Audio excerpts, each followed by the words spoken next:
Welcome to iDream media. So వెజిటబుల్స్లో ప్రాణశక్తి ఉంటుంది. సో వీటిని తీసుకుంటే కనుక మనకు అనేక రకాల అనారోగ్య సమస్యలు ఇట్టే తగ్గిపోతాయి. ఇవి చాలా మ్యాజిక్ చేస్తాయి మన ఆరోగ్యానికి అని చెప్తూ ఉంటారు. అయితే మహిళల్ని వేధిస్తున్న సమస్య ముఖ్యంగా ఏంటంటే ఎనీమియా, రక్తహీనత. అంటే ఈ రక్తహీనత సమస్య అనేది ఎందుకు వస్తుంది, వెజిటబుల్ థెరపీతో దీనికి ఎలా చెక్ పెట్టవచ్చు, వివరాలు తెలుసుకుందాం. ఈరోజు మనతో పాటు ఉన్నారు ప్రముఖ vegetable therapist and sun spiritual society founder Vikramaditya Guruji గారు. గురూజీ నమస్తే అండి. సూర్యోస్మిత గురువుగారు, వెజిటబుల్స్ అనేవి ప్రాణశక్తి కలిగి ఉంటాయి. అవి మనకి అనారోగ్య సమస్యలు రాకుండా చేస్తాయి, వచ్చిన అనారోగ్య సమస్యలను కూడా తగ్గిస్తాయని చెప్తూ ఉంటారు. అయితే ఎనీమియా, రక్తహీనత చాలా మందిని ఇబ్బంది పెడుతున్న సమస్య. దీనికోసం చాలా రెమెడీస్ పాటిస్తారు, చాలా టాబ్లెట్స్ వేసుకుంటారు, ఐరన్ టాబ్లెట్స్ ఇలా వేసుకుంటూ ఉంటారు. అయినా కానీ రక్త వృద్ధి అనేది జరగదు. సో వెజిటబుల్స్ దీనికోసం బాగా పనిచేస్తాయని చెప్పారు. మరి ఏ వెజిటబుల్స్ తీసుకోవాలి రక్త వృద్ధి కోసం, రక్తహీనత ఉన్నవాళ్ళు? ఆహారమే ఔషధం అని అన్నారు. మరి దానికి అథెంటికేషన్ ఏముంది? ఆహారం అనేది ఔషధంగా ఎలా ఉంటుంది అనే దానికి ప్రూఫ్ ఏంటి? లేదు. ఇప్పుడు రక్తహీనత ఉంది, ఎలా చెప్పావు? ల్యాబ్కి వెళ్తావు, ఏదో టెస్ట్ చేస్తే అందులో హెచ్బి అని, ఇక అందులో ఉండే ప్లేట్లెట్లు, WBC, white blood cells, red blood, ఇవన్నీ చూసిన తర్వాత ఒక డెసిషన్కి వస్తారు. అంటే ఇది ఆధునిక వైద్య విధానంలో డయాగ్నోసిస్. ఆయుర్వేదం అయినా సరే, అంటే అనారోగ్య సమస్యను గుర్తించాలంటే దానికి మనకి కొలమానాలు. ఇక్కడ ఇంగ్లీష్ అనే ఆధునిక వైద్యానికి వెళ్తే మనం బ్లడ్ టెస్ట్లు, స్కానింగ్లు, ఇలాంటి వాటి ద్వారా డయాగ్నోస్ చేసి మీకున్న సమస్య ఇది అని చెప్పడం జరుగుతుంది. ఇక్కడ అంటే ఇప్పుడు నేను చెప్పేవి బూడిద గుమ్మడికాయ మనం గ్యాస్ట్రిక్ వాడుతున్నాం, మంచి గుమ్మడికాయ కణజాల నిర్మాణానికి, సెల్ రిపేర్కి వాడుతున్నాం. ఇందులో ఉండేటువంటి మిరియాల పొడి, సైంధవ లవణం, తమలపాకులు, నిమ్మకాయ, అల్లం, అథెంటికేషన్ ఏముంది? కాంబినేషన్. ఇప్పుడు నేను ఏదో చెప్పేస్తున్నాను, దానికి ఆధారం ఏంటి? ఇక్కడ కూడా ఒక ఆధారం ఏంటి అంటే మన శరీరం, మనం చూసేటువంటి ఈ భౌతిక దేహం దేని మీద ఆధారపడి ఉంది? పంచభూతాలు, సప్తధాతువులు, ప్రాణాలు, వాయువులు, వీటి మీద ఆధారపడి ఉంది. ఇది నిజం కదా? ఇది ఏదైతే మనలో ఉందో, మనల్ని నడిపిస్తుందో అదే పదార్థం ఇక్కడ కూడా ఉంది. దీంట్లో ప్రాణం ఉంది, ఇప్పుడు మనకి ఫ్రెష్గా కనిపిస్తుంది. దీంట్లో ప్రాణం పోతే ఎండిపోతుంది.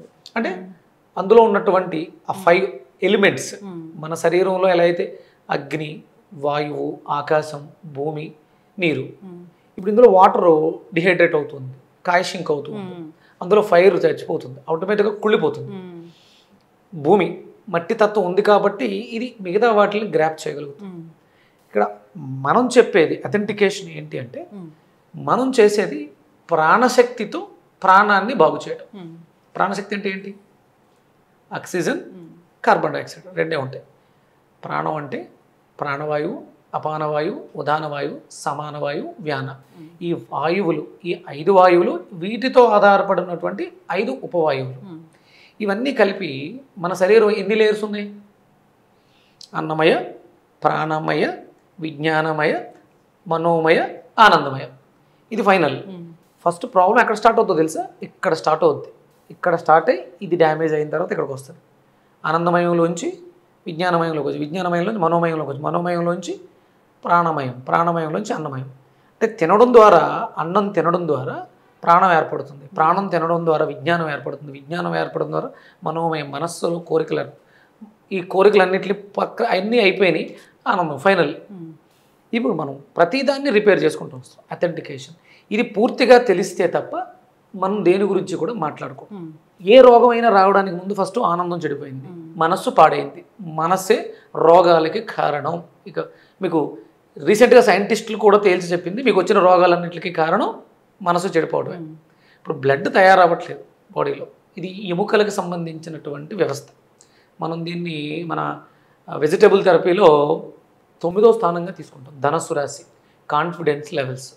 ఆ బోన్లో మధ్యలో ఉండేటువంటి మధ్యలోంచి రక్తం ఉత్పత్తి జరుగుతుంది. మరి దానికి కావాల్సిన పోషకాలు ఏంటి? కణజాలం, దాని చుట్టూ ఉండేటువంటి కణజాలం ప్రేరణ ఇస్తూ ఉంటే ఎముకలు బాగుంటాయి, ఎముకలకి ఆ శక్తి వెళ్తూ ఉంటుంది. దీనికి ప్రధానమైనటువంటిది ఏంటి? విటమిన్ డి కావాలి. Main ingredient vitamin D. ఇది మనకి బూడిద గుమ్మడికాయలోంచి కానీ, మంచి గుమ్మడికాయలోంచి కానీ కొంచెంగా తీసుకుని ఆహారంగా తీసుకోవడం ద్వారా ఇవి ఏర్పడతాయి. అంటే మీరు అడిగిన ప్రశ్నకు సమాధానం వచ్చింది. రక్తహీనత రావడానికి కారణం తెలిసిందిగా. మనసు పాడవటం, భయం, ఆందోళన, విపరీతమైనటువంటి కోపం, ఆనందం ఎప్పుడైతే చెడిపోయిందో ఆలోచన చెడిపోయిందో, ఆలోచన చెడిపోయినప్పుడు ప్రవర్తన మారిపోయింది. ప్రవర్తన మారిపోవడం ద్వారా ఎనర్జీ అరవటి కోపడి ఇట్లా చేయడం వల్ల ఎనర్జీ లాస్ అయ్యాం. ఎనర్జీ లాస్ అవడం వల్ల ఆకలి ఉండదు, తిన్నదరగదు, ఇండైజెషన్ ప్రాబ్లమ్స్, ఇవన్నీ ఒక్కొక్కటి లింక్. వీటిలన్నింటినీ సమన్వయపరచుకోవడానికి ముందు మనసుని బాగు చేయాలి.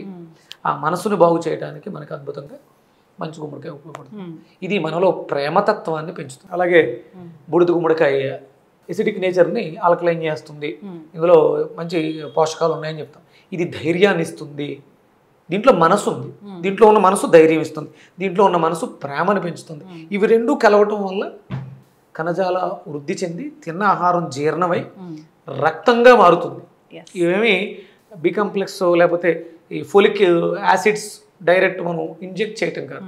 మీ శరీరం ఈ పదార్థాన్ని తీసుకుని మనసుగా ఏర్పడి మనసులోంచి లోపల రిపేర్ జరిగి రక్తాన్ని తయారు చేస్తుంది. మనం ఇన్స్టెంట్గా రక్తం ఎక్కించుకోవటం, ఐరన్ ఇంజెక్షన్ చేయించుకోవటం కాదు. మీ శరీరమే దానికి తగ్గట్టుగా తయారవుతుంది. మీకు అర్థమైపోయింది. అంటే రక్తం వృద్ధి జరగటానికి ప్లేట్లెట్లు పడిపోయినాయి, బాగా ఎనిమిగ్గా ఉన్నారు, రక్తం వృద్ధి జరగట్లేదు, ట్యాబ్లెట్లు వేసుకున్నాం. అప్పుడు ఈ రెండు కాంబినేషన్లో తీసుకుని ప్రధానమైనటువంటి ఇంగ్రీడియంట్స్. దీంట్లో మనం ట్రావెలర్గా అల్లం వాడతాం. అల్లం లేనిది దేనికి పరిపూర్ణత రాదు. సైంధవ లవణం రుచి కోసం అని అనుకుంటారు, దీంట్లో లవణాలు ఉన్నాయి. ఇవి కిడ్నీలని ఆరోగ్యవంతంగా చేస్తాయి. చాలామంది ఉప్పు మానేయమన్నారని మానేసాం. ఉప్పు మానేయండి, అది సింథటిక్ ఉప్పు మానేయండి. సైంధవ లవణం అవసరం. మన శరీరంలో 12 లవణాలు ఉంటాయి, ధాతువులు. ఇవన్నీ కూడా ఉపయోగకరం. ఏది పూర్తిగా మానేయాల్సిన అవసరం లేదు. ఒక్కొక్కసారి ఇప్పుడు ప్రజెంట్ ఇప్పుడు నేనున్న సిచ్యువేషన్లో నా నోరు ఉప్పగా ఉంది అంటే ఇది నన్ను ఉప్పు తీసుకోమని అడుగుతుంది, నోరు ఇన్సెస్ట్ చేస్తుంది. మనదంతా కూడా షడ్రుచోపేతమైనటువంటి ఆహార జీవన శైలి. మనం రుచుల మీద ఆధారపడి బతకాలి. సింథటిక్స్ మీద, ఆర్టిఫిషియల్ సప్లిమెంట్స్ మీద ఆధారపడి బతుకుతున్నాం. ఇది రుచిలో కారం, క్షార పదార్థం, మిరియాలు. కారం కాదు, మనందరం కూడా ఆ ఎర్రగా ఉండేటువంటి కారాన్ని వాడుతున్నాం. ఇది క్షారం.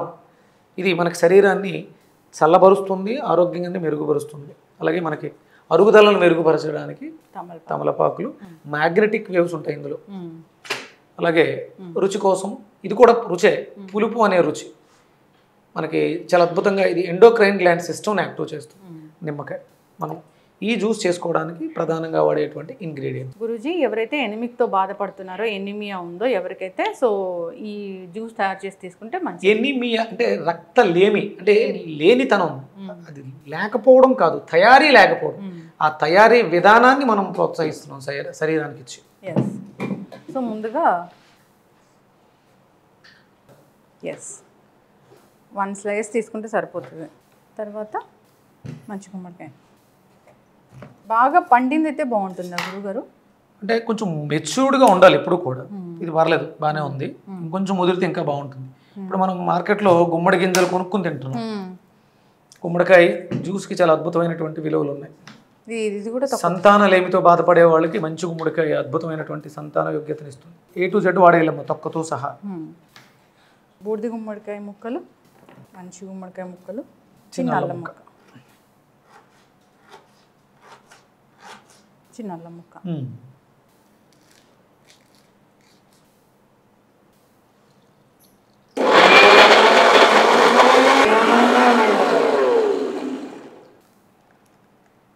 రెండు రంగులు మిక్స్ అయినాయి కదమ్మా, అది దీన్ని బంగారపు వర్ణం అంటారు.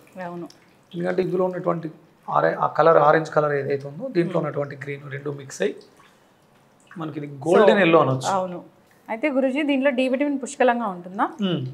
డి విటమిన్ని రిసీవ్ చేసుకునే ఎనర్జీ ఉంటుంది. ఇందులో డైరెక్ట్ డి విటమిన్ మనం తీసుకునే ఏ దాంట్లోనూ మనం అంటే సప్లిమెంట్స్, అది ఆయుర్వేదిక్ కావచ్చు లేకపోతే ఇంగ్లీష్ కావచ్చు, డైరెక్ట్ ఇస్తున్నాం. అది బాడీ యాక్సెప్ట్ చేయాలి. ఆ రిసీవింగ్ కెపాసిటీని పెంచుకుంటుంది. ఇది న్యాచురల్ కాబట్టి. చాలా మంది సప్లిమెంట్ తీసుకుంటే సరిపోతుంది కదా, సరిపోదు. పోనీ అలా అని చెప్పేసి ఎండలో కూర్చుంటే డి విటమిన్ వస్తుంది, రాదు. ఆ రిసీవింగ్ కెపాసిటీ, అది ఆ సోలార్ని ఓపెన్ చేసుకోవాలి. దానికి మనం ఎంత ఎక్కువగా కాయగూరలు వాడతామో అప్పుడే ఆ ఎనర్జీ మనలో ఉండి మనం మందులు కూడా ఉపయోగపడతాయి. లేకపోతే మందులు కూడా మన మీద పనిచేయవు. ఇప్పుడు డోసులు పెంచుకుంటూ వెళ్ళిపోతున్నారు కదమ్మా. 100 mg 200, 200, 500, 500, 600, ఇప్పుడు ఏదో థౌజండ్స్లో చెప్తారు. చాలా చక్కటి. అయితే గురూజీ రక్త వృద్ధి కోసం ఒక జ్యూస్ అయితే రెడీ అయిపోయింది. దాంట్లో మనం రుచి కోసం సైంధవ లవణం, మిరియాల పొడి. ప్రతి వెజిటబుల్ జ్యూస్లో లెమన్ ఉండాల్సిందేనా గురువుగారు? అంటే మనం ఇక్కడ షడ్రుచోపేతంగా తీసుకుంటాం. నిమ్మకాయలో ఉన్నటువంటి పులుపు, సైంధవ లవణంలో ఉన్నటువంటి ఉప్పు, మిరియాల్లో ఉన్నటువంటి కారం, ఇందులో ఉన్నటువంటి వగరు, ఈ అన్ని రుచులు మనకి నాలిక మీద ఉన్నటువంటి టంగ్ మీద ఉన్నటువంటి ఆ టిష్యూస్ ఓపెన్ చేయడం ద్వారా మనకి ట్రీట్మెంట్ జరుగుతూ ఉంటుంది అనమాట.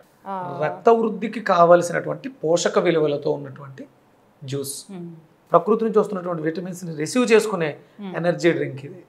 ఖచ్చితంగా గురువుగారు. సో ప్రతిరోజు ఉదయం తీసుకుంటే మంచిదా? కంపల్సరీ.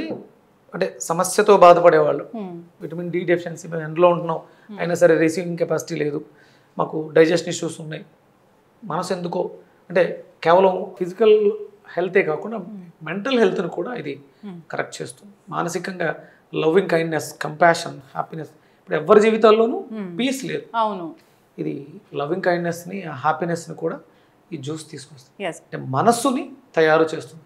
మనసు బాగున్నప్పుడు అంటే రక్తహీనతకే కాదు, దానికి కారణమైన అన్ని సమస్యల్ని పూర్తిగా దూరం చేస్తుంది. ఖచ్చితంగా గురుగారు, చాలా చక్కగా చెప్పారండి. ఇంత మంచి జ్యూస్ ప్రతి ఒక్కరు తీసుకోవాలి. సో అలా చెప్పాలి ఇంకా, ఎందుకంటే విటమిన్ డి డెఫిషియన్సీ అందరిలో ఉంది, అబ్సర్ప్షన్ అయితే లేదు. సో రకరకాల టైమింగ్స్ అనేవి చెప్తూ ఉంటారు ఎండలో కూర్చోడానికి. సో అలా కుదరట్లేదు అన్నప్పుడు మంచి గుమ్మడికాయ, బూడిద గుమ్మడికాయ కలిపి తీసుకోవచ్చు. మంచి గుమ్మడికాయ జ్యూస్ తీసుకున్నా సరిపోతుంది. సో ఎనిమిక్ లేకుండా చూసుకోవాలని కోరుకుందాం. న్యూట్రిషన్ వాల్యూస్ ఉన్న ఫుడ్ తీసుకోవాలని కోరుకుందాం. గురువుగారు, చాలా చక్కటి ఇన్ఫర్మేషన్ అండి. ధన్యవాదాలు. సురేష్.